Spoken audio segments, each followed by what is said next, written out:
भवतु सह नौ भुनक्तु सह वीर्यङ्करवावहै तेजस्विनावधीतमस्तु मा विद्विषावहै।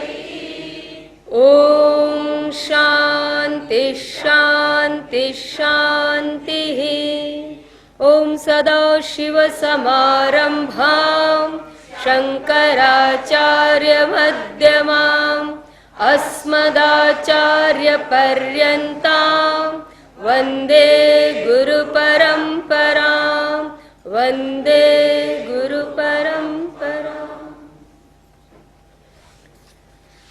મહાવાક્ય વિચાર દ્વારા બ્રહ્મનું અપરોક્ષ જ્ઞાન થાય છે અને અવાંતર વાક્ય દ્વારા બ્રહ્મનું પરોક્ષ જ્ઞાન થાય છે. જ્યારે મહાવાક્ય વિચાર દ્વારા બ્રહ્મનું અપરોક્ષ જ્ઞાન થાય છે એવું કહેવામાં આવ્યું તો તે સમયે ઘણા બધા શંકાશીલ માનસવાળાને અનેક પ્રશ્નો ઉદ્ભવ્યા. શંકાશીલ માનસ કરતા વિચારશીલ સત્યને શોધ કરવામાં જે સજાગ અને વિચારશીલ છે એમને ઘણા બધા પ્રશ્નો જાગ્યા અને એમણે એમ કહ્યું કે ભાઈ મહાવાક્ય વિચાર માત્રથી અપરોક્ષ જ્ઞાન કેવી રીતે થાય? અપરોક્ષ જ્ઞાન તો સાક્ષાત અનુભવનો વિષય છે એવી શંકા ઉત્પન્ન થયેલી અને એ સંદર્ભમાં દ્રષ્ટાંત 10મા વિદ્યાર્થીના દ્રષ્ટાંત સહિત એનું નિરસન કરવામાં આવ્યું અને કહ્યું કે માત્ર શ્રવણથી પણ અપરોક્ષ જ્ઞાન સંભવે છે. જેમ કે 10મા માણસનું 10મા માણસને મારે કેદારનાથનું મેં કોઈ પાસેથી વર્ણન સાંભળ્યું હોય તો શબ્દ દ્વારા મને પરોક્ષ જ્ઞાન થયું, પણ એનું અપરોક્ષ જ્ઞાન કરવા માટે મારે કેદારનાથ જવું પડે તો મને એનું અપરોક્ષ જ્ઞાન થાય. પરંતુ જ્યારે 10મો માણસ ખોવાઈ ગયો, 10મો વિદ્યાર્થી ખોવાઈ ગયો અને એ મળતો નથી, એને જ્યારે એની ઉપલબ્ધિ નહોતી અને 10મો માણસ દેખાતો નહોતો, જણાતો નહોતો અને કોઈ વૃદ્ધ માણસે આવીને કહ્યું કે તું 10મો છે, તો એ 10માનું જ્ઞાન પ્રાપ્ત કરવા માટે, 10માનું અપરોક્ષ જ્ઞાન પ્રાપ્ત કરવા માટે એને બીજા કયા પ્રમાણની જરૂર પડી? કોઈની નહીં. જ્યારે હું જ 10મો છું એવું જાણવું હોય તો એના માટે કંઈ પ્રત્યક્ષ પ્રમાણની જરૂર પડતી નથી, કોઈ બીજા અનુભવની જરૂર નથી. જેવું પહેલા એ કહ્યું અને પોતે સમજી લે, તત્ક્ષણ સમજી જાય છે કે હા હું 10મો છું, કારણ કે પોતે હતો, જેને શોધતો તો એ પોતે હતો. એ જ પ્રમાણે આ બ્રહ્મ તત્વ જેને આપણે શોધવા કે જાણવા મથીએ છીએ એ આપણાથી અભિન્ન હોવાને કારણે જ્યારે ગુરુમુખ તત્વમસી મહાવાક્યનો ઉપદેશ થાય તો એ મહાવાક્ય દ્વારા 10મા છોકરાની જેમ બ્રહ્મનું પણ અપરોક્ષ જ્ઞાન સંભવે છે. અને ત્યાં પછી એક પ્રશ્ન કરવામાં કે ભાઈ કોઈ પણ વસ્તુનું જ્ઞાન વાક્યથી તો પરોક્ષ જ થાય એવી દ્રઢ ગ્રંથિને ધારણ કરેલાએ જ્યારે પ્રશ્ન કર્યો ત્યારે એને એક વિલક્ષણ ભાષામાં સિદ્ધાંતીએ ઉત્તર આપીને કહ્યું કે વાહ, તારી યુક્તિને ધન્ય છે. કેમ? તો કે જે શિષ્ય છે એ પોતે પોતાના અપરોક્ષ રૂપે જાણે છે. એને ખબર છે કે હું કર્મનો કરતા છું, કર્મફળનો ભોગતા છું, હું સુખી છું, હું દુઃખી છું, હું સંસારી છું, હું ગ્રસ્ત છું, હું વૃદ્ધ છું, હું યુવાન છું, વગેરે વગેરે પ્રકારની એને પોતાના વિશેની ખબર છે, એટલે કે ભાન છે. જીવપણાનું અપરોક્ષ ભાન છે. હું સંસારી કે ગૃહસ્થ છું એનું તમને કેવું જ્ઞાન છે? પરોક્ષ કે અપરોક્ષ? અપરોક્ષ. તો એને અપરોક્ષ જ્ઞાન છે જીવનું. અને શું જાણવું છે? બ્રહ્મને.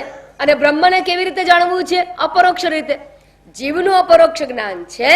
બ્રહ્મને અપરોક્ષ રૂપે જાણવા માટે એ ગુરુ પાસે જાય છે. અને આવો ગુરુ પાસે ગયેલો વિદ્યાર્થી એને જ્યારે એમ કહેવાય એ જાણે ગુરુમુખ વાક્ય વિચાર દ્વારા, મહાવાક્યના ઉપદેશ દ્વારા એ જો બ્રહ્મને પરોક્ષ રૂપે જાણવાનો હોય, કારણ કે પૂર્વ પક્ષીની એવી માન્યતા છે કે વાક્યથી તો પરોક્ષ જ્ઞાન જ થાય, તો જો ગુરુ પાસે જઈને બ્રહ્મનું પરોક્ષ જ જ્ઞાન થવાનું હોય તો ગુરુ ખાલી બ્રહ્મનું જ્ઞાન નથી આપતા. ગુરુ શું જ્ઞાન આપે છે? જીવ બ્રહ્મ ઐક્ય, તત્ ત્વમ, બે પદ છે. તો એ તે અને તે પદ અને તું પદ એ બંને પદનું ઐક્ય બતાવે છે. અને બંને પદનું ઐક્ય જ્યારે બતાવે છે ત્યારે જે વસ્તુનું જેવું જ્ઞાન થાય એ વસ્તુ પણ એવી જ હોય. કેદારનાથનું મને જો પરોક્ષ જ્ઞાન વાક્યથી થતું હોય તો કેદારનાથ મારા માટે કેવો છે? પરોક્ષ. તો કેદારનાથ મારા માટે પરોક્ષ, તો જ મને વાક્યથી પરોક્ષ જ્ઞાન થાય. હવે મને ગુરુ ઉપદેશ આપે છે તું પદ અને તે પદનો, અને જો મને પરોક્ષ જ્ઞાન થવાનું હોય શેનું? તે અને તુંનું, તો બંને કેવા થઈ જાય? બંને કેવા હોવા જોઈએ? પરોક્ષ. તો કે છે કે આ તો મૂડી રોકવા ગયો તો વ્યાજ લેવા માટે અને મૂડીએ ખોઈને આવ્યો, એના જેવી વાત થઈ. પોતે જીવનું તો અપરોક્ષ જ્ઞાન લઈને આવ્યો હતો, બ્રહ્મનું અપરોક્ષ જ્ઞાન લેવું હતું, તો બ્રહ્મ તો પરોક્ષ જાણે છે અને જીવને પરોક્ષ જાણી બેસે છે. જીવનું અપરોક્ષ ખોઈ નાખ્યું, અપરોક્ષ પણ. બરાબર? એટલે એને શું કહેવાય? હીરો ગોગે જઈ આવ્યો, હોના હાઈટ કરે, ડેલે હાથ દેવા નહીં, એ તો ચાલે. હોના હાઈટ કરી આવ્યો, અતિ મૂડી એ ખોઈ આવ્યો. જીવનું અપરોક્ષ ભાન હતું એ ગયું. એને ઉપદેશથી શું સાંભળ્યું કહેવાય? જીવનું પરોક્ષત્વ. કેમ?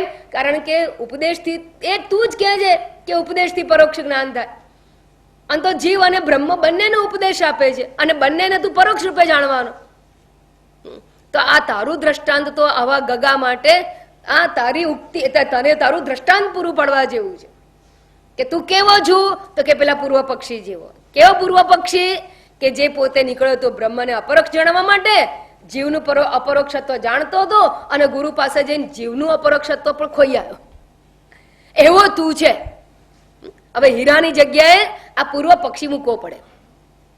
હીરો ગોગે જઈ આવ્યો કહીએ તો હીરાની જગ્યાએ આ પૂર્વ પક્ષીનું દ્રષ્ટાંત આપે. વાહ, તારી યુક્તિને કંઈક કહેવું પડે, વન્ડરફુલ, યુ આર વન્ડરફુલ, એમ કરીને અહીંયા એ વસ્તુનો નિષેધ કરીને કહેવાનું તાત્પર્ય એ જ છે કે શ્રવણથી બ્રહ્મનું અપરોક્ષ જ્ઞાન થાય. તાત્પર્ય કહેવાનું આટલું જ છે. શ્રવણથી અપરોક્ષ જ્ઞાન થાય, અને શ્રવણથી જ અપરોક્ષ જ્ઞાન થાય એ બાબત માટેની ચર્ચાઓ ચાલી રહી છે. હવે એક નવો પૂર્વ પક્ષી ખૂબ સુંદર સૂક્ષ્મ તર્ક કરે છે કે અપરોક્ષ જ્ઞાન શ્રવણથી કેવી રીતે સંભવશે બ્રહ્મનું, એના વિશે ખૂબ સુંદર તર્ક હવે આપે છે. શ્લોક નંબર 83. શ્લોક નંબર 82 સુધી આપણે જોઈ ગયા. એનું મેં જરા વિહંગાવલોકન કરી આપ્યું, અને તમે પંચદશીના કયા પ્રકરણમાં કેવી વિચારણાની અંદર છો એ તમને તમારા મનની અંદર મૂકી આપ્યું. કારણ કે તમે બધા કંઈ આ કામ કર્યું, તે કામ કર્યું, આ બાકી રહ્યું, તે બાકી રહ્યું, હવે જઈને મારે આ કરવાનું છે, પછી આને મળવાનું છે, પછી આને આમ કરવાનું, આ બધી વિચારણા લઈને આવ્યા અને મારે બાજુ પર કરવા માટે થોડું વિહંગાવલોકન કરવું પડે. શ્લોક નંબર 83. અંતઃકરણ સંભિન્ન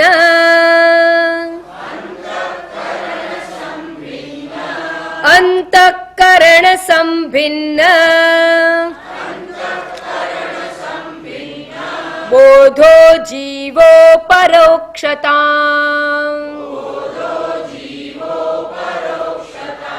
બોધો જીવો પરોક્ષતા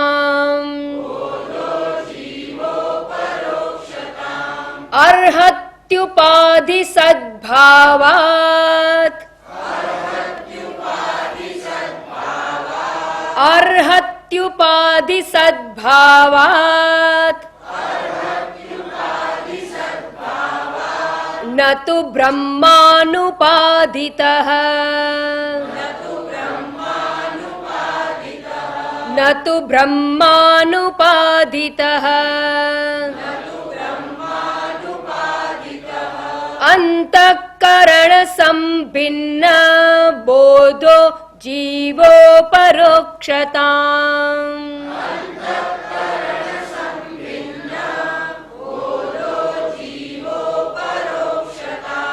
અર્હત્યુપાધિ સદ્ભાવાત ન તુ બ્રહ્માનુપાધિતઃ.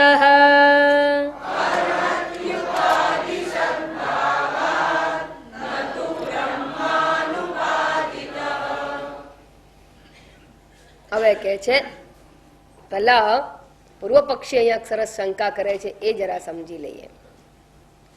એ કહે છે કે બ્રહ્મનું અપરોક્ષ જ્ઞાન કોઈ પણ પ્રકારે સંભવી શકે જ નહીં. બ્રહ્મનું અપરોક્ષ જ્ઞાન તમે કહો છો એ કોઈ પણ રીતે ને કોઈ પણ પ્રકારે નહીં સંભવે. પાવલી પડી ગઈ ને, વાંધો નહીં. ગુજરાતમાં એવું કે પાવલી પડી ગઈ એમ એટલે શું ખબર? પંચદશી ભણવાનું અઘરું, રૂપિયો પૂરો જોઈએ આમાં તો. રૂપિયો જ પડી ગયો તો ખાલી ઉપલવણ ખાલી તદ્દન. ચાલો ભાઈ ભાડે આપી દેજો. અંતઃકરણ સંભિન્ન અહીંયા કે છે કે એવી બ્રહ્મનું અપરોક્ષ જ્ઞાન કોઈ પણ પ્રકારે સંભવશે જ નહીં. કેમ કેમ નહીં સંભવે? તો કે કોઈ પણ પ્રકારનું જ્ઞાન જે સંભવે છે ને એ સોપાધિક વસ્તુનું સંભવે છે. ઉપાધિ વાળી વસ્તુ હોય, એના વિશેષણો હોય અને વિશેષણો દ્વારા એને એ વસ્તુને જાણવામાં આવે છે. જ્યારે બ્રહ્મ કેવો છે? નિરુપાધિક. અને નિરુપાધિક વસ્તુ હોય, નિર્ગુણ છે, નિરુપાધિક છે, નિરાકાર છે, અને એવો હોય તેવા ઉપાધિ વગરના બ્રહ્મનું જ્ઞાન સંભવશે જ નહીં. તમે જે બ્રહ્મનું જ્ઞાન કહેવા માંગો છો એ તો નિરુપાધિક છે, એટલે બ્રહ્મનું અપરોક્ષ જ્ઞાન કદાપી સંભવી શકે નહીં. તો કે છે કે જેમ જીવનું જ્ઞાન થાય છે એમ બ્રહ્મનું જ્ઞાન પણ થશે. જીવ પણ અદ્રશ્ય છે, નિરાકાર છે, એમ બ્રહ્મનું જ્ઞાન થશે. તો કે જીવનું જ્ઞાન થાય કારણ કે જીવ સોપાધિક છે. જીવ સોપાધિક છે અને સોપાધિક વસ્તુનું જ્ઞાન સંભવશે. જીવ ચૈતન્ય સોપાધિક છે, ઉપાધિ વાળું છે. જીવની ઉપાધિ કઈ? હા, અવિદ્યા. અવિદ્યા ને અવિદ્યાજન્ય જે ઉપાધિ છે તે, અને એવી ઉપાધિ વાળો જીવ જણાય કારણ કે સોપાધિક છે. પણ બ્રહ્મ છે એ નિરુપાધિક હોવાથી એનું જ્ઞાન સંભવશે જ નહીં. ઉપાધિ તો જોઈએ જ્ઞાન માટે. તો અહીંયા જો શ્લોકમાં જો અંતઃકરણ સંભિન્ન બોધ જીવ અપરોક્ષતામ. અંતઃકરણ સંભિન્ન બોધ અર્થાત અંતઃકરણ ઉપહિત. ઉપહિત સંભિન્ન એટલે ઉપહિત, સહિત. સંભિન્ન એટલે સહિત, અંતઃકરણ સહિત એવું જે ચૈતન્ય, બોધ એટલે ચૈતન્ય, એવું જે ચૈતન્ય છે તે જીવ ઉપાધિ સદભાવાત, એવી આ જીવની ઉપાધિ હાજર હોવાથી, સદભાવાત એટલે આ જીવની ઉપાધિ હાજર છે. અને જીવની ઉપાધિ કઈ છે? તો કે અંતઃકરણ સંભિન્ન બોધ, અંતઃકરણની ઉપાધિ વાળું ચૈતન્ય. જીવ ચૈતન્ય એટલે કયું ચૈતન્ય? તો કે જેની અંતઃકરણની ઉપાધિ છે એવું ચૈતન્ય. અવિદ્યા ઉપાધિ એટલે અંતઃકરણ ઉપાધિ પણ ખરું, બરાબર? ત્રણેય શરીર જીવની ઉપાધિ છે. સ્થૂળ સૂક્ષ્મ કારણ ત્રણેય શરીર જીવની ઉપાધિ છે. એટલે સૂક્ષ્મ શરીર અંતર્ગત અંતઃકરણ છે, એટલે અંતઃકરણ પણ જીવની ઉપાધિ છે. અને અંતઃકરણ ઉપાધિ વાળો જીવાત્મા છે એ અપરોક્ષતામ અર્હતિ. એવો જે જીવ છે એ અપરોક્ષ જ્ઞાનને યોગ્ય છે. અપરોક્ષતામ એટલે અપરોક્ષ જ્ઞાનને, અર્હતિ એટલે યોગ્ય છે, અપરોક્ષ રૂપે જાણવા યોગ્ય છે. જેને અહીંયા માત્ર અંતઃકરણ કેમ લીધું તો એ પણ સમજાવ્યું. અંતઃકરણ એટલા માટે લીધું કે જ્યાં અંતઃકરણ ઉપાધિ છે ત્યાં જ જ્ઞાન સંભવ છે. જ્યાં અંતઃકરણ નથી ત્યાં જ્ઞાન સંભવતું નથી.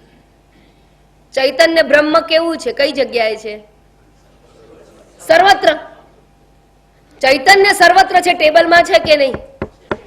છે. બરાબર સમજો. છે. કેટલાક લોકો ના પાડે પણ એવું નથી. ચૈતન્ય વ્યાપક હોય તો કોઈ જગ્યા બાકી ના રહે. જો ઈશ્વરને આપણે વ્યાપક કહીએ, સર્વવ્યાપક કહીએ, તેવી કોઈ જગ્યા ના હોય કે જ્યાં ઈશ્વર ના હોય. તો પરમાત્મા આમાં પણ છે, એ ચૈતન્ય આમાં પણ છે. સચ્ચિદાનંદ પરમાત્મા ટેબલમાં છે. ટેબલને ભાન પડે છે કે એની ઉપર આ ફૂલોનો અભિષેક થયો છે? ના. આપણને કોઈ ફૂલ આપે તો ખાલી હાથમાં આપે તો ખુશ ખુશ થઈ જાય. અને ટેબલને કંઈ ફેર જ નથી પડતો.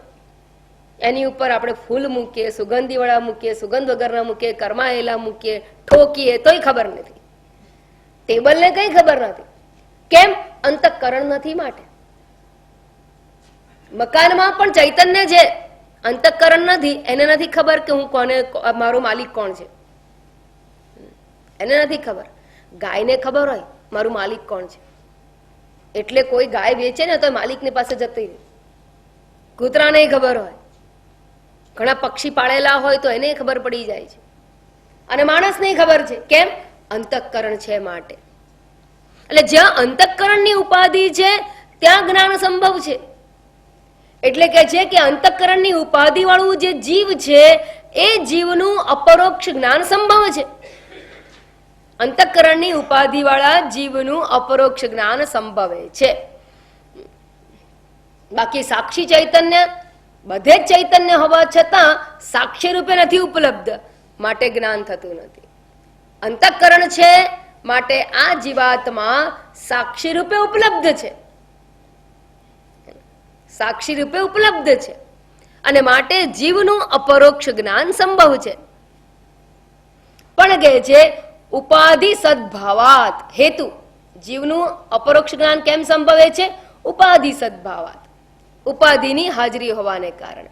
ન તુ બ્રહ્મ પરંતુ બ્રહ્મણ ન, બ્રહ્મનું અપરોક્ષ જ્ઞાન નહીં સંભવે. કેમ? અનુપાધિત. ન તુ બ્રહ્મ અનુપાધિત, બ્રહ્મ ઉપાધિ વગરનો હોવાથી. હેતુ જણાવે, કારણ આપે છે.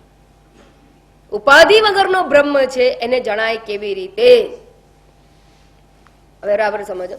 એકલું પરમાર્થ તત્વ છે, એમાં હું એવું બોલવાનું સંભવ નથી, તો એનું જ્ઞાન કેવી રીતે થાય?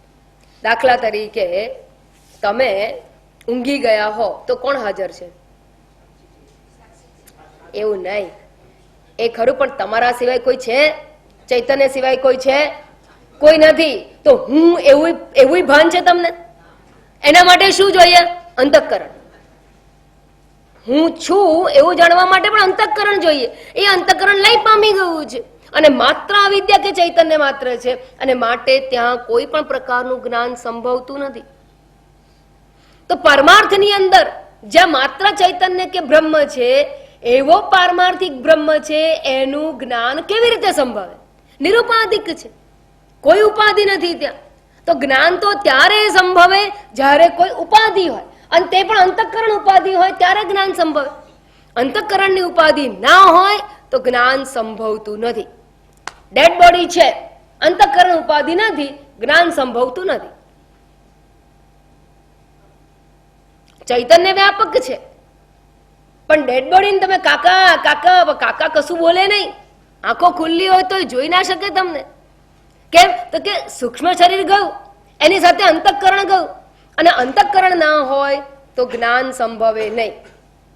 બીચ ઉપર વોક કરતા હોઈએ અને જો આપણને આપણા પડોશી સામા મળી ગયા, આજે કેમ વહેલા તમે, એ બોલે પણ આપણને તો આપણી ધૂનમાં જ હોઈએ. કેમ? આપણે ટેન્શનમાં હોઈએ. અને માટે તમારું મન તમારી આંખની પાછળ નથી, અને આંખની પાછળ અંતઃકરણ નથી, મન નથી, તો તમે એ વ્યક્તિના રિસ્પોન્સીસને સમજી શકો નહીં, તમે રિપ્લાય નહીં આપી શકો. એટલે જ્ઞાન એટલે મારા પડોશી જાય છે એવું ભાન થવા માટે તમારી આંખની પાછળ મન જોઈએ. એટલે અંતઃકરણ હોય તો જ્ઞાન સંભવ છે. ઇન્દ્રિયોની પાછળ પણ મન હાજર જોઈએ. ઇન્દ્રિય પાછળ મન ન હોય તો કોઈ જ્ઞાન સંભવતું નથી. એટલે કે છે કે જીવ છે એ અંતઃકરણ ઉપાધિ વાળો છે અને માટે જીવનું અપરોક્ષ જ્ઞાન સંભવશે, સંભવે છે. આપણે કહીએ છીએ કે મારું મન આજે કઈ કામ નથી કરતું, બહુ ઉદ્વેગ છે મનમાં, અથવા આજે મન શાંત છે, પ્રસન્ન છે, તો આવી મનની ઉપાધિ વાળા જીવનું ભાન છે કે હું કેવો, હું સુખી, હું દુઃખી. તો મનની ઉપાધિ વાળા હું નું મને અપરોક્ષ જ્ઞાન છે, અને મનની ઉપાધિ વાળું હું ચૈતન્ય જે છે એને જીવ કહેવાય છે. સમજાય છે હવે? એટલે ઉપાધિ વાળા જીવનું અપરોક્ષ જ્ઞાન, અપરોક્ષ જ્ઞાન એટલે મને કઈ પરોક્ષ જ્ઞાન છે, હું દુઃખી છું કે સુખી છું બાર પછી જાણવાનું છે? ના, તત્કાલ જાણું છું, અપરોક્ષતયા જાણું છું. એટલે એવા હુંનું મને અપરોક્ષ જ્ઞાન સંભવે છે. પરંતુ બ્રહ્મ કેવો છે તો કે નિરુપાધિક બ્રહ્મ તત્વ છે, એની કોઈ ઉપાધિ નથી. અને માટે એવા નિરુપાધિક બ્રહ્મ, પરમાર્થ તત્વ બ્રહ્મ, એનું જ્ઞાન કોઈ પણ પ્રકારે ના સંભવ. પૂર્વ પક્ષીને તો એવું કહેવું છે કે એનું જ્ઞાન કોઈ પણ પ્રકારે સંભવતું નથી, ન હરહતી. એટલે કે છે ઉપાધિ સદભાવાત જીવ અપરોક્ષતામ અર્હતિ. ઉપાધિ હોવાને કારણે જીવનું અપરોક્ષપણું હોવાપણું સંભવે છે, યોગ્ય છે. કિંતુ ઉપાધિ બ્રહ્મ અનુપાદિત બ્રહ્મણ, ઉપાધિ રહિત હોવાને લીધે બ્રહ્મનું અપરોક્ષ જ્ઞાન સંભવતું નથી. નતુ બ્રહ્મ અનુપાદિત. સમજાઈ ગઈ આટલી વાત? પૂર્વ પક્ષી સમજાયો? આવો બોલો છે ને, ભેજવું છે ને પૂર્વ પક્ષી? હા, બદામ ખાધી છે તો સિદ્ધાંતિ એવનથી વધારે ખાધી. એટલે હવે સિદ્ધાંતિ પણ એનો પ્રશ્ન જોરદાર છે, દળદાર છે.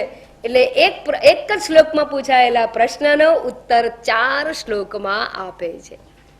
વિદ્યારણ્ય સ્વામી 4 શ્લોક દ્વારા આ સંશયનો ઉત્તર આપે છે.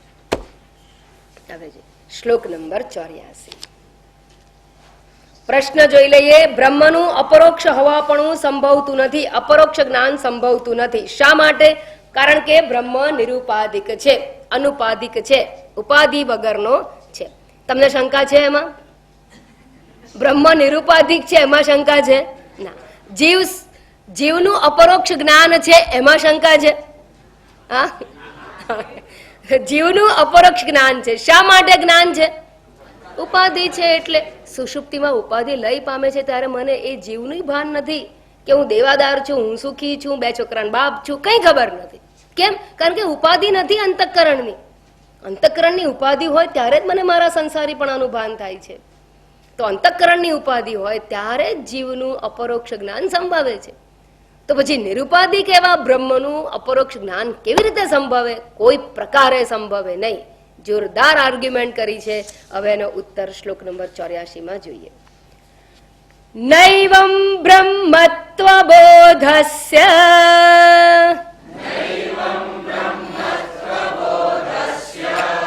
નૈવં બ્રહ્મત્વબોધસ્ય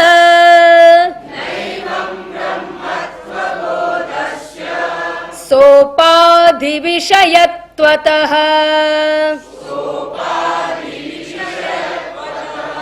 કોને કાનો રહી ગયો છે કરી નાખજો. સોપાધિ વિષયત્વતઃ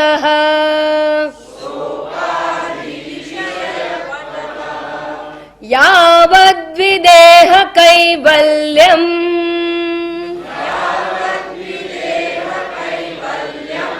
યાવદ્વિદેહ કૈવલ્યમ ઉપાધેર નિવારણાત ઉપાધેર નિવારણાત નૈવં બ્રહ્મત્વબોધસ્ય સોપાધિ વિષયત્વતઃ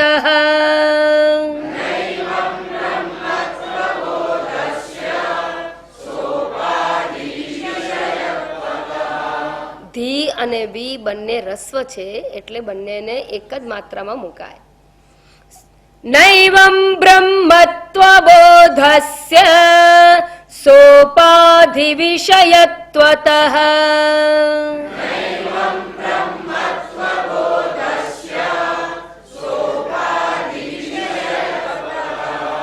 યાવત વિદેહ કૈવલ્યમ ઉપાધેર નિવારણાત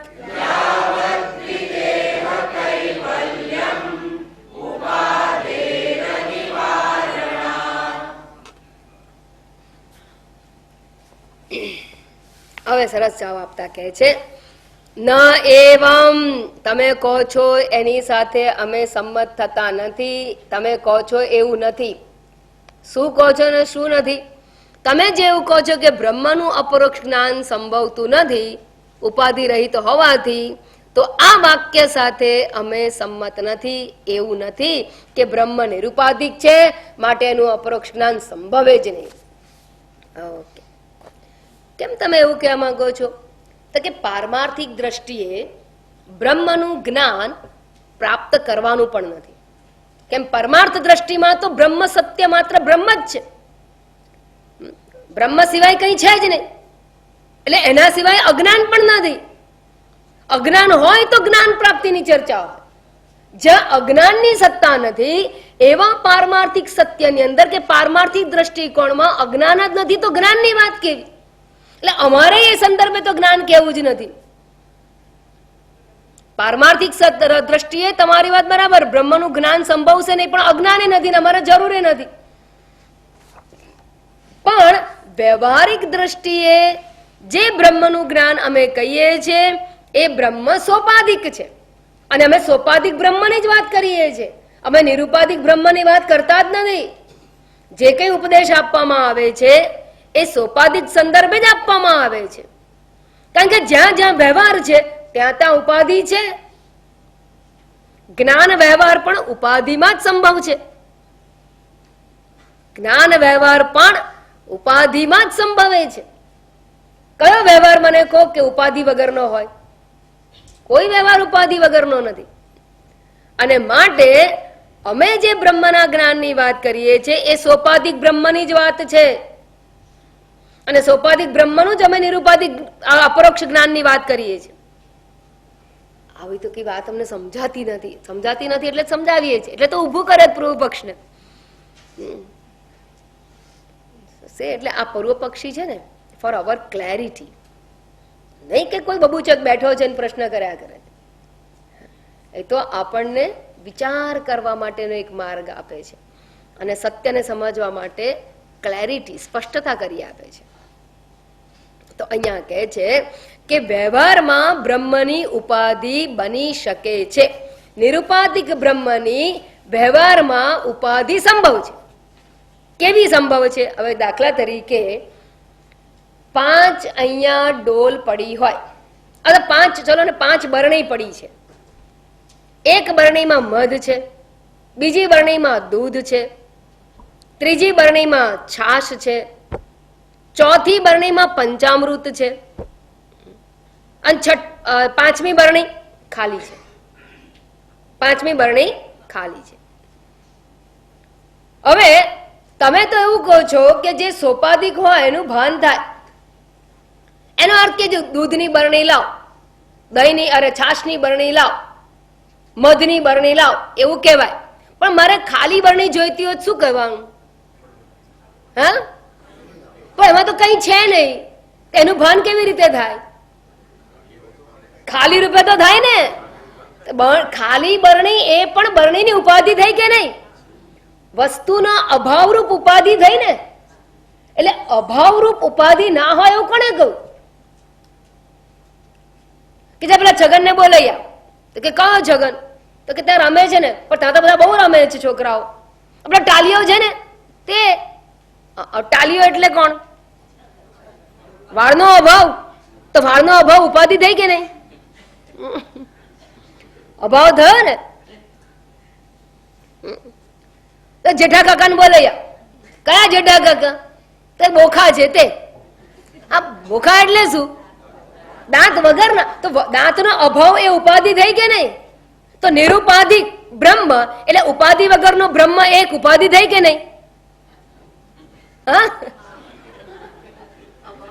હા, અભાવ પણ એક ઉપાધિ છે, અભાવરૂપ ઉપાધિ. એટલે આપણે અભાવની હાજરી માનીએ છીએ, અભાવની ગેરહાજરી નથી કહેતા.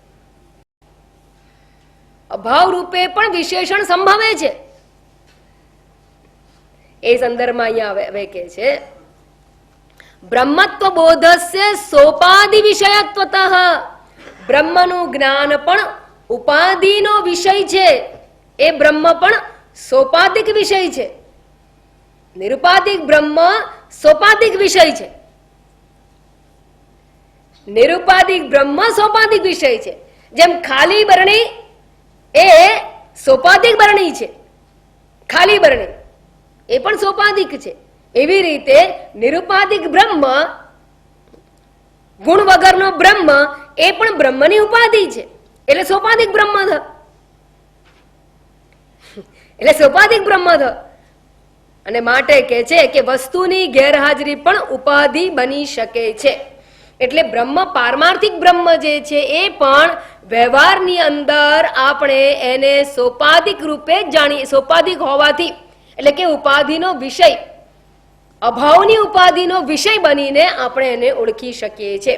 એટલે બ્રહ્મની બે પ્રકારની ઉપાધિ છે. ટૂંકમાં એક સમજી લો કે બ્રહ્મની બે પ્રકારની ઉપાધિ છે. કઈ કઈ? હા, તો કે છે કે મનની હાજરી અને મનની ગેરહાજરી. જેમ ભરેલી વર્ણી અને ખાલી વર્ણી, એમ મનની હાજરી એ પણ બ્રહ્મની ઉપાધિ, મનની ગેરહાજરી એ પણ બ્રહ્મની ઉપાધિ છે. મનની હાજરી વાળા બ્રહ્મને શું કહેવાય? જીવ. અને મનની ગેરહાજરી વાળો બ્રહ્મ એટલે નિરુપાધિક બ્રહ્મ. એટલે ગેરહાજરી વાળી પણ ઉપાધિ સંભવ છે. અને કહે છે કે જ્યાં સુધી વિદેહ કૈવલ્ય ના થાય ત્યાં સુધી ઉપાધિ તો રહેવાની જ. ત્યાં સુધી ઉપાધિ તો રહે જ છે. કેમ? કારણ કે પ્રારબ્ધ છે ત્યાં સુધી ઉપાધિ રહે જ છે. જીવન મુક્ત પુરુષને પણ, બ્રહ્મના જ્ઞાનવાન જ્ઞાની પુરુષને પણ ઉપાધિ તો છે. ક્યાં સુધી રહે છે? હા, વિદેહ કૈવલ્યની પ્રાપ્તિ થાય ત્યાં સુધી, એટલે પ્રારબ્ધ હોય ત્યાં સુધી હોય છે. તો એ બ્રહ્મને જાણે છે કે નથી જાણતા? જાણે છે. તો જાણવાની વાત ક્યાં આવે? વ્યવહારમાં. વ્યવહારમાં હોય તો બ્રહ્મને કેવી રીતે જાણે? અરે આવી રીતે જાણે. ઉપાધિના અભાવ વાળું બ્રહ્મ. બ્રહ્મ કેવું છે? ઉપાધિના અભાવ વાળું છે. એ પ્રમાણે એ બ્રહ્મને જાણી શકે છે. અને એ જ સંદર્ભમાં માંડુક્ય કારિકાની અંદર પણ કહેવામાં આવેલું, શું કહેવામાં આવેલું? નાંત પ્રજ્ઞમ ન બહિષ્પ્રજ્ઞમ નોભયત પ્રજ્ઞમ, એમ કરીને બધું આ નહીં, આ નહીં, આ નહીં. એટલે શું થયું? અભાવ વાળું બ્રહ્મ, અંતઃપ્રજ્ઞ ઉપાધિ વાળું બ્રહ્મ, ની ગેરહાજરી વાળું બ્રહ્મ, આકારની ગેરહાજરી વાળું બ્રહ્મ એટલે નિરાકાર બ્રહ્મ. પ્રપંચોપશમમ એટલે પ્રપંચની ગેરહાજરી વાળું ચૈતન્ય એટલે બ્રહ્મ. અંતઃકરણની ગેરહાજરી વાળું બ્રહ્મ એટલે ચૈતન્ય. તો અંતઃકરણની ગેરહાજરી શું થયું? બ્રહ્મની ઉપાધિ થાય. પ્રપંચની ગેરહાજરી એ બ્રહ્મની ઉપાધિ થઈ. એટલે જ્યારે વ્યવહારમાં બ્રહ્મને જાણવાની ક્રિયા થાય છે, અને જ્ઞાન અજ્ઞાનની વાતો વ્યવહારમાં જ છે, અને ત્યારે એ બ્રહ્મ સોપાધિક જ, સોપાધિક બ્રહ્મની જ વાત ચાલે છે. સોપાધિક જ, સોપાધિક વિષય છે. એટલે સોપાધિક જ છે. વ્યવહારિક અવસ્થામાં બ્રહ્મ સોપાધિક જ છે.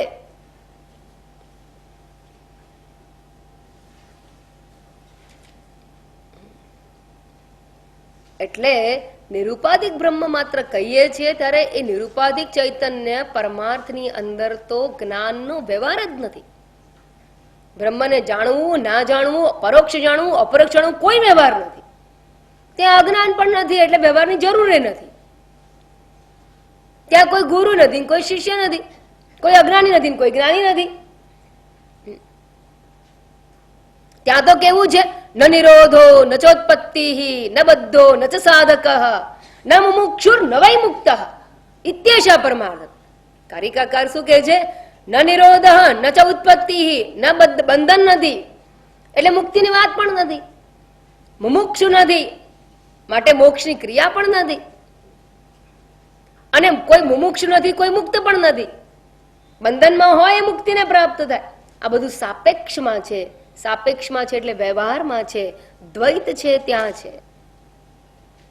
એટલે જયારે અમે અપરોક્ષ જ્ઞાનની વાત બ્રહ્મની કરીએ છીએ, તે બ્રહ્મના અપરોક્ષ જ્ઞાનની વાત પણ વ્યવહારમાં જ સંભવે છે. અને વ્યવહારમાં જો આ વાત સંભવતી હોય તો એ બ્રહ્મ સોપાધિક છે. એટલે વિદેહ મુક્તિ પર્યંત, એટલે એ કહે છે કે યાવદ વિદેહ કૈવલ્યમ, વિદેહ કૈવલ્યમ ને વિદેહ મુક્તિ. વિદેહ મુક્તિ શું ખબર છે ને? મુક્તિને બે પ્રકારની કહી છે. એટલે બે પ્રકારની મુક્તિ છે એવું નહીં, બે પ્રકારની રીતે ઓળખવામાં આવે છે. એટલે શું? એટલે મુક્તિ તો મુક્તિ જ છે, પણ જીવતા જે મુક્ત થઈ જાય એ જ મૃત્યુ પછી મુક્ત હોય, એ પણ સમજી લેજો. જેને જીવતા મુક્તિ નથી મળી અને માટે વિદેહ કૈવલ્યની વાતો તો ખાલી વાતો છે. કોને ખબર? ગયેલો પાછો આવતો નથી, એટલે એ કહેવાનો નથી. આપણે જ અનુમાન કરીને રહેવાનું, કારણ કે આપણી પાસે ખાતરીનું કોઈ પ્રમાણ નથી કે ક્યાં ગયો કોને ખબર. કયો માણસ ક્યાં જાય છે કોને ખબર? જ્ઞાની હોય કે અજ્ઞાની હોય, ક્યાં જાય છે કોને ખબર? તો આ પ્રમાણે શ્રવણ જેમ તમે કરો છો ને, એમ કરતા કરતા કરતા હું ઉપાધિ મુક્ત ચૈતન્ય આત્મા છું એવું જ્યારે જ્ઞાન થઈ જાય, એવું અપરોક્ષ જ્ઞાન થઈ જાય, તો એ વખતે દેહાદિમાંથી હું બુદ્ધિ કેટલા સમય પછી જતી રહેશે? તરત જાય. કોઈને હું ગધેડો છું એવું ભાન થયું હોય અને એને સાયકોલોજીસ્ટ કે સિટિંગ આપી આપીને ભાન કરાવે તું ભાઈ માણસ છું, તો એ માણસ ક્યારે થાય? તો એની ભ્રાંતિની નિવૃત્તિ એ જ એને માણસ થવાની ક્રિયા, બીજી કોઈ ક્રિયા નથી. એમ હું દેહ છું એ ભ્રાંતિની નિવૃત્તિ એ જ બ્રહ્મત્વની પ્રાપ્તિ. કે મારે કરવા નથી, હું તો છું જ નિત્ય શુદ્ધ બુદ્ધ મુક્ત સ્વભાવ આત્મા.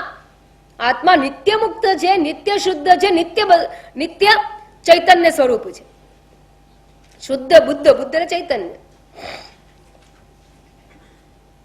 તો એવું જ્ઞાન જ્યારે શ્રવણ દ્વારા અપરોક્ષ જ્ઞાન થઈ જાય, તો એને એ જ વખત એને સદ્યો મુક્તિ, એટલે તત્કાલ મુક્તિ. મુક્તિ સદ્યો જ હોય, તત્કાલ જ હોય, કે વાર ના હોય. કેમ? પ્રાપ્તસ્ય પ્રાપ્તિ. અપ્રાપ્તની પ્રાપ્તિ માટે સમય લાગે, પ્રાપ્તસ્ય પ્રાપ્તિ માટે માત્ર જાણવું એટલો જ સમય. અને જાણો એટલે પ્રાપ્ત જ છે. હાર ખોવાઈ ગયો, ખોવાઈ ગયો, ખોવાઈ ગયો, અથવા ચશ્મા ક્યાં શોધ્યો હોય અને પછી એમ કોઈ કે અહીંયા ઉપર છે, કેટલી વાર લાગે મને મળે? મારી પાસે આવતા ચશ્મા પાસે જ હતા, મને ભાન થવું એટલે મળી ગયા કહેવાય, એ સિવાય કઈ નહીં. જેમ 10મો છોકરો, 10મા છોકરાનું ભાન થવું એટલે 10મું મળી જવું. બસ એ જ પ્રમાણે જ્ઞાન એ જ મુક્તિનું સાધન છે. અને એવું બ્રહ્મત્વનું જ્ઞાન થવું એટલે તત્કાલ જ મુક્તિ, એટલે કે પોતાને મુક્ત રૂપે જાણવું એ જ મુક્તિ છે. અને પોતાને મુક્ત રૂપે જાણે એ પછી મુક્ત ક્યારે થાય? મર્યા પછી. અને મુક્ત પોતાને મુક્ત રૂપે જાણવું એના મુક્તિ ગઈ છે, તો મર્યા પછીની મુક્તિ ક્યાંથી આવી? તો એટલે એ જે ક્ષણે જ્ઞાન થાય એને સદ્યો મુક્તિ કહેવાય. આ જ્ઞાનથી સદ્યો મુક્તિ કહ્યું. અને એવા જ્ઞાનવાનને જીવન મુક્ત પુરુષ તરીકે ઓળખીએ છીએ. એવા પોતાને મુક્ત સ્વરૂપે જે જાણી ચૂક્યો છે એને જીવન મુક્ત, જીવતા જ મુક્ત, જીવત એવ મુક્ત, જીવતા જ મુક્ત છે એટલે જીવન મુક્ત કહેવાય. તો એને જીવન મુક્તિ થઈ એક. અને પછી એ જીવે શું કરવા? પ્રારબ્ધ પૂરું ના થાય ત્યાં સુધી એ ચાલ્યા કરે. હું પ્રયત્નપૂર્વક મારી સાધના દ્વારા, શ્રેય પુરુષાર્થ દ્વારા અજ્ઞાનનું દૂર કરી શકું, શરીરને દૂર ના કરી શકું. અજ્ઞાન એ મારી આળસ કે તમસને કારણે પડી રહેલો છે, એટલે હું જ્ઞાનથી એને દૂર કરી શકું. પણ આ શરીર મેં ઉત્પન્ન નથી કર્યું. આ શરીર કોણે ઉત્પન્ન કર્યું? ઈશ્વરે કર્મના ફળ રૂપે આપેલું છે. ઈશ્વર સૃષ્ટિ છે. જ્ઞાન દ્વારા જીવ સૃષ્ટિનો અંત આવે, ઈશ્વર સૃષ્ટિનો નહીં. અને જેમ આપણે પંખાની સ્વિચ ઓફ કરીએ છતાંય પંખો ચાલુ રહે, ક્યાં સુધી? થોડાક વખત માટે. એનો અંત ના આવે. એનો અંત થોડા સમય પછી આવે. મોમેન્ટમ હોય ત્યાં સુધી ચાલુ રહે. એક વાર દડો નાખ્યો, મોમેન્ટમ હોય ત્યાં સુધી ગબડ્યા કરશે, પછી ના અટકાવાય. એવી રીતે ઝાડ કાપો, તરત પાંદડા પીળા ના પડે, અવાજ આવતા ના થઈ જાય. એની અંદર રસ હોય ત્યાં સુધી એ ઝાડ લીલું દેખાય. કપાયેલું ઝાડ છે પણ દેખાય લીલું. બાળો તો ધુમાડા નીકળે કારણ કે અંદર રસ છે. એ રસ જ્યાં સુધી સુકાય નહીં ત્યાં સુધી ઝાડ રહે છે. બસ એ જ પ્રમાણે જ્ઞાન થવું એટલે પેલા ઝાડ કપાવા જેવું છે. પણ રસ છે પ્રારબ્ધ કર્મનો, એ પ્રારબ્ધ કર્મનો રસ રહે છે ત્યાં સુધી શરીર ટકીને રહે છે. તો એ પ્રારબ્ધ રૂપી રસ ટકીને રહે છે એને જીવન મુક્તિ કહેવામાં આવે છે. અને પછી જો એ સુકાઈ જાય પછી નવું ઝાડ થાય એમાંથી? ના થાય. બસ એ જ પ્રમાણે પ્રારબ્ધ ક્ષય થતાની સાથે આ શરીર જ્યારે પંચમહાભૂતમાં મળી જાય ત્યારે એને વિદેહ કૈવલ્ય એટલે કે વિદેહ મુક્તિ, દેહ વગરની મુક્તિ. પહેલા મુક્ત હતો, દેહ સાથેની મુક્તિ. દેહ સાથેની મુક્તિને જીવન મુક્ત કહ્યું, જીવન મુક્તિ કહી. અને દેહ વગરની મુક્તિને વિદેહ કૈવલ્યમ કે વિદેહ મુક્તિ કહેવામાં આવે છે. મુક્તિ તો પહેલા પણ છે, પણ એ શરીર સાથેની, અને પછી દેહ વગરની મુક્તિ, પ્રારબ્ધ ક્ષય થતા દેહ રહિત મુક્તિ, એને વિદેહ મુક્તિ કહેવામાં આવે છે. તો કે છે જ્યાં સુધી આ દેહ રૂપી ઉપાધિ છે ત્યાં સુધી દેહને અંદર અંતઃકરણ છે, પ્રારબ્ધ છે, તો કર્મના ફળ ભોગવવા માટે સૂક્ષ્મ શરીર ભોગ સાધનમ કહ્યું છે. કર્મફળના ભોગને નું સાધન કહ્યું છે. સાધન વગર તો ભોગ થશે નહીં.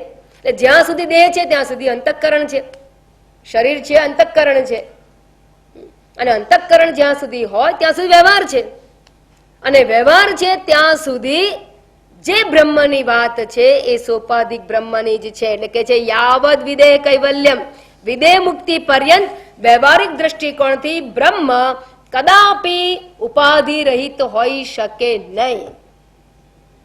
વ્યવહારમાં બ્રહ્મ કદાપી ઉપાધિ રહિત ન હોઈ શકે.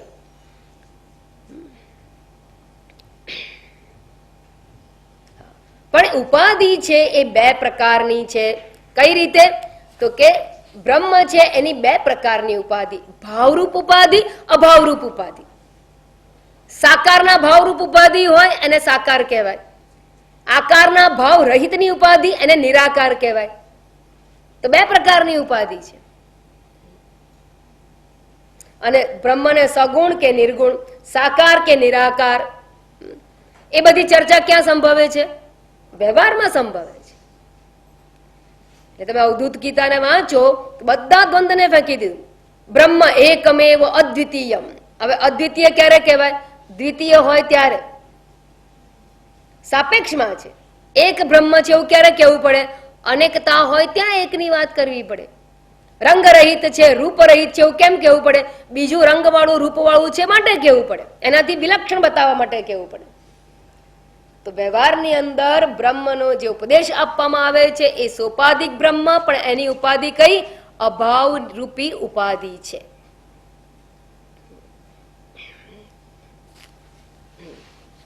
તો અહીંયા મહાવાક્ય વિચારણાથી અપરોક્ષ જ્ઞાન નહીં થાય બ્રહ્મનું એવું જે કહેવામાં આવેલું એને જવાબ આપવામાં આવે છે કે નિરુપાધિક બ્રહ્મ છે એ તો કદાપી વ્યવહારને યોગ્ય છે જ નહીં.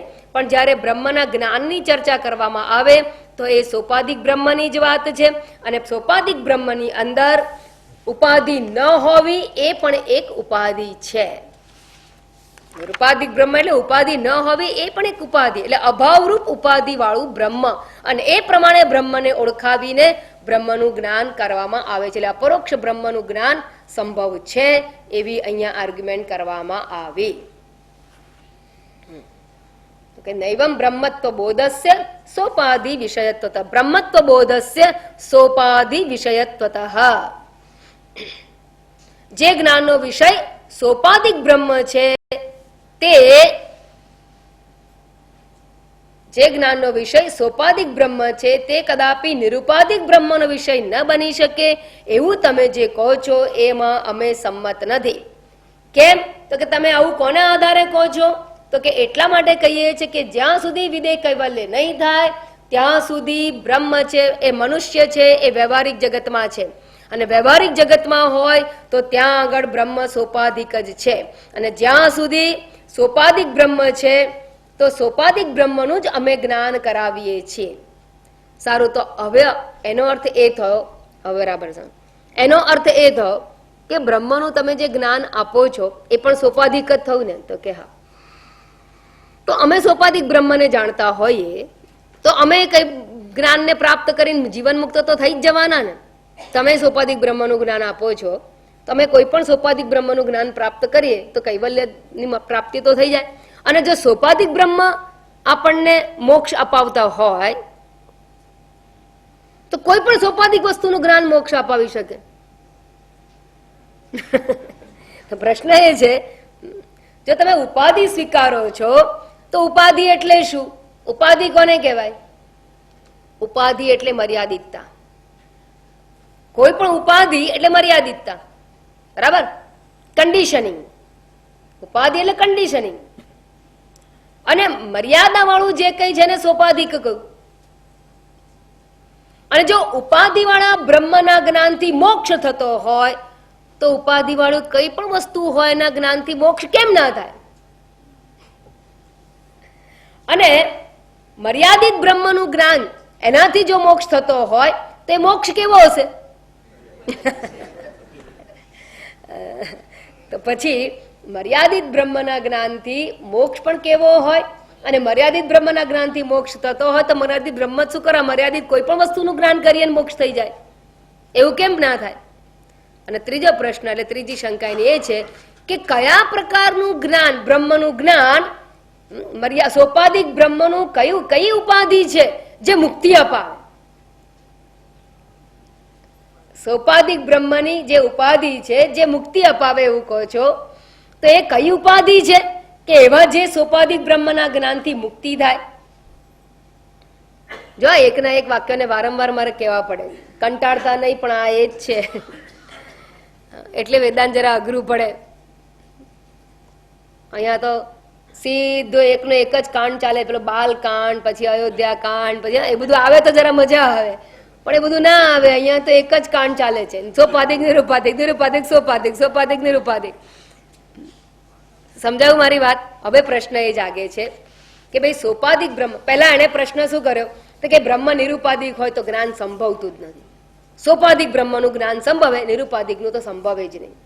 તો નિરુપાધિક બ્રહ્મનું અપરોક્ષ જ્ઞાન તમે કેવી રીતે કરવાના? કારણ કે જ્ઞાનની ક્રિયા જ સંભવતી નથી. નિરુપાધિક બ્રહ્મ એટલે પરમાર્થ દ્રષ્ટિકોણ, પરમાર્થ દ્રષ્ટિકોણમાં દ્વૈત છે જ નહીં.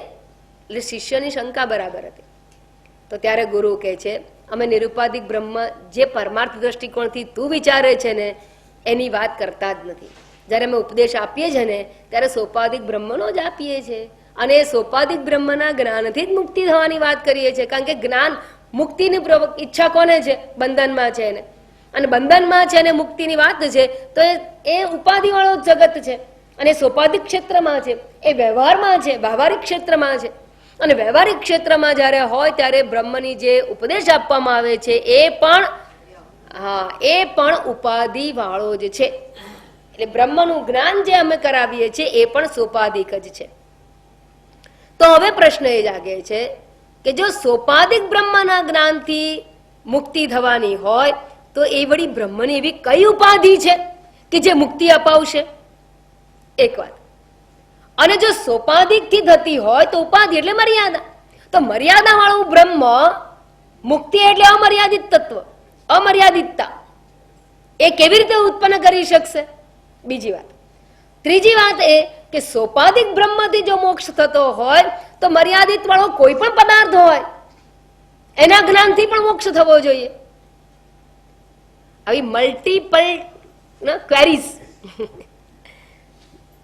તો આવા મલ્ટિપલ ડાઉટ્સ સાથે અહીંયા પ્રશ્ન પૂછાયો છે, એટલે ગર્ભિત પ્રશ્ન છે. એની ક્લેરિટી હવે શ્લોક નંબર 85 મેં કહું ને 4 શ્લોકમાં પેલા પ્રશ્નનો ઉત્તર અપાય છે, 1 શ્લોકમાં નહીં. વિસ્તારપૂર્વક વિદ્યારાયણ સ્વામી ઉત્તર આપે. તો શ્લોક નંબર 85 જુઓ.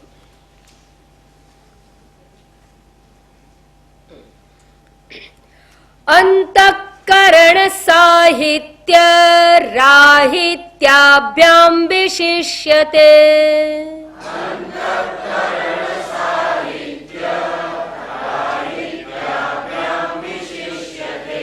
અંતઃકરણ સાહિત્ય રાહિત્યાભ્યામ વિશિષ્યતે.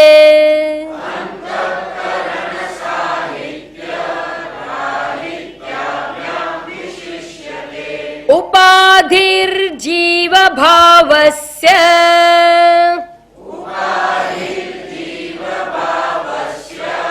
ઉપાધિર્જીવ ભાવસ્ય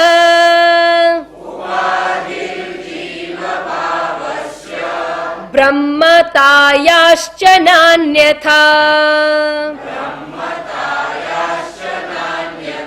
બ્રહ્મતાયાશ્ચ નાન્યથા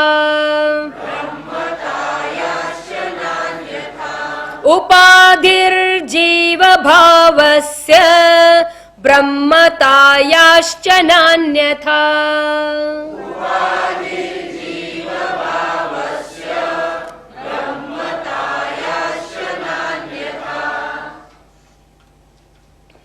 તો હવે કહે છે કે તમે છે ને એક જ દિશામાં વિચાર કરવા ટેવાયેલા છો ને એટલે મન કુંઠિત થઈ ગયું, બીજી દિશામાં ખુલતું જ નથી, તાળું જલ્દી ખુલતું નથી, આમ જામ થઈ ગયું.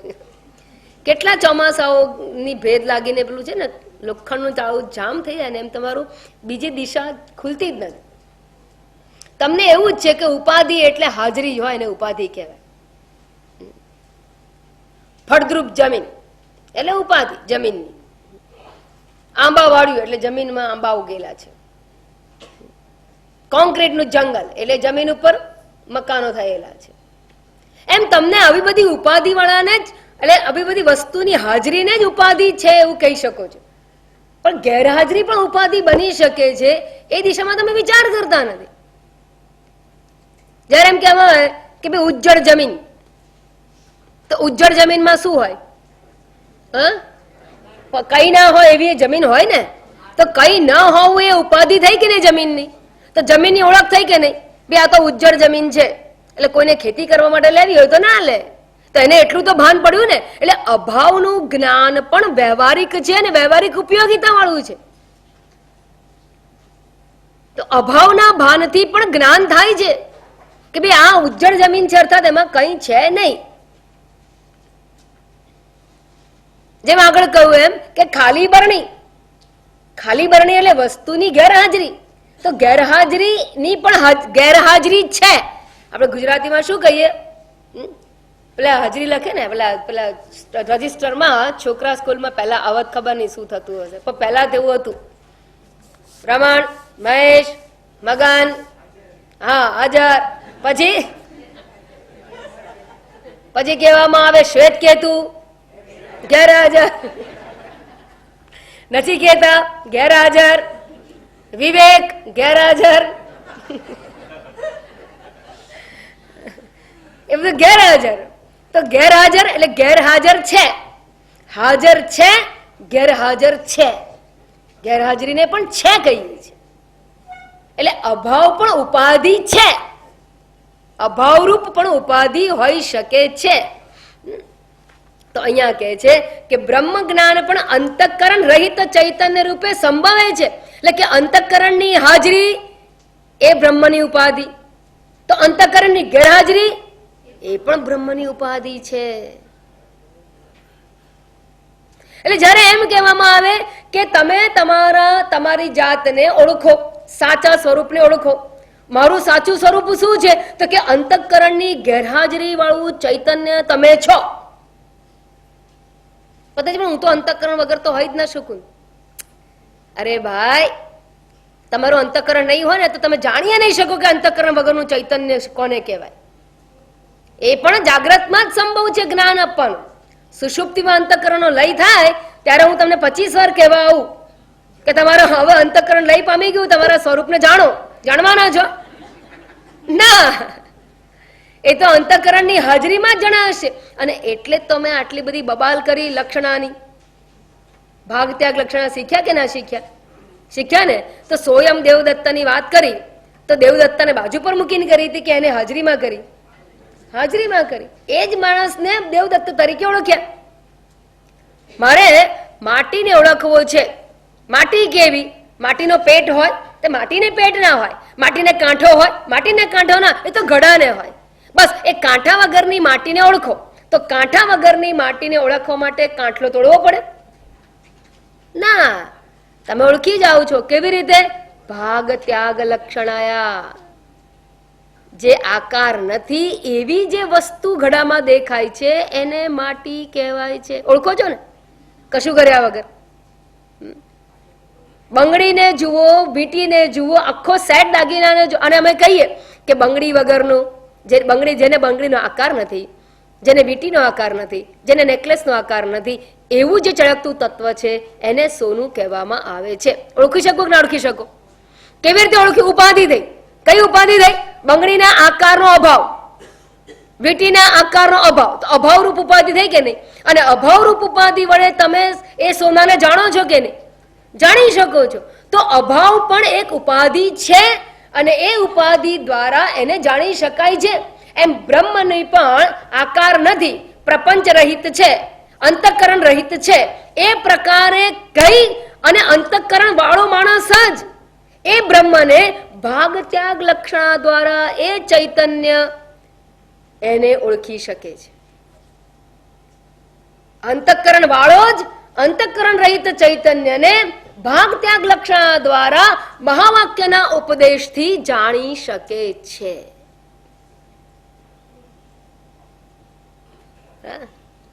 જેમ તમે કાંઠા વગરની માટી, પેટાળ વગરની માટી એ જાણી શક્યા, બંગડીના આકાર વગરનું સોનું જાણી શકો છો, બંગડીને અડ્યા વગર, તોડ્યા વગર.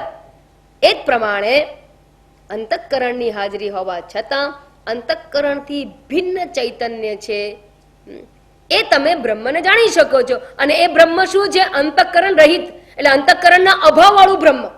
અને અંતઃકરણના અભાવ વાળા બ્રહ્મને, અભાવ એ બ્રહ્મની ઉપાધિ, અંતઃકરણની ઉપાધિ વાળું બ્રહ્મ ચૈતન્ય એને જીવ કહેવામાં આવે. અંતઃકરણના અભાવ વાળું ચૈતન્ય એને બ્રહ્મ કહેવામાં આવે છે. તો અહીંયા કહે છે અંતઃકરણ સાહિત્ય રાહિત્યાભ્યામ વિશિષ્યતે. બ્રહ્મના બે પ્રકારના વિશેષણ છે, એક અંતઃકરણ સહિત, અંતઃકરણ રહિત. અહીંયા સાહિત્ય એટલે લિટરેચર નહીં, સહિતસ્ય ભાવ સાહિત્ય. અંતઃકરણ સહિત એટલે અંતઃકરણ વાળું અને અંતઃકરણ વગરનું, એમ બે પ્રકારના બ્રહ્મના વિશેષણો સંભવે છે. અને અંતઃકરણ વાળું જે બ્રહ્મ છે એ જીવની ઉપાધિ છે, ઉપાધિ જીવ ભાવસ્ય. અને અંતઃકરણ રહિતનું છે એ બ્રહ્મની ઉપાધિ છે. તો અંતઃકરણ સહિતનું ચૈતન્ય એ ત્વમપદ વાચ્યાર્થ છે, અંતઃકરણ રહિત ચૈતન્ય ત્વમપદ લક્ષ્યાર્થ છે. અને એ લક્ષ્યાર્થને ભાગ ત્યાગ લક્ષણાયા જણાય છે, એવું અહીંયા કહી દેવામાં આવ્યું. આ પ્રમાણે અંતઃકરણની ઉપાધિનો અભાવ છે એવી જેની ઉપાધિ છે તેવું બ્રહ્મ મુક્તિપદ બ્રહ્મની ઉપાધિ છે. મુક્તિ અપાવનાર બ્રહ્મની ઉપાધિ કઈ? સોપાધિક બ્રહ્મના જ્ઞાનથી મુક્તિ ગયું. તો કઈ ઉપાધિ છે એની? તેની ઉપાધિ આ છે તે અંતઃકરણની ઉપાધિ રહિતનું ચૈતન્ય એવી જેની ઉપાધિ છે તે બ્રહ્મ. એવા જ્ઞાનથી, એવા બ્રહ્મના જ્ઞાનથી મુક્તિ સંભવે છે. આ વાત અહીંયા કહી દેવામાં આવી. આપણે આના ઉપર વળી પાછું વિહંગાવલોકન કરીશું, ત્યારે આ ચર્ચા પાછી કરીશું અને પછી આ તર્કની પૂર્ણાહુતિ કરીશું. ઓમ પૂર્ણમદ પૂર્ણમિદં પૂર્ણાત પૂર્ણમુદચ્યતે પૂર્ણસ્ય પૂર્ણમાદાય પૂર્ણમેવાવશિષ્યતે. ઓમ શાંતિ શાંતિ શાંતિ. હરિ ઓમ. શ્રી ગુરુભ્યો નમઃ. હરિ ઓમ.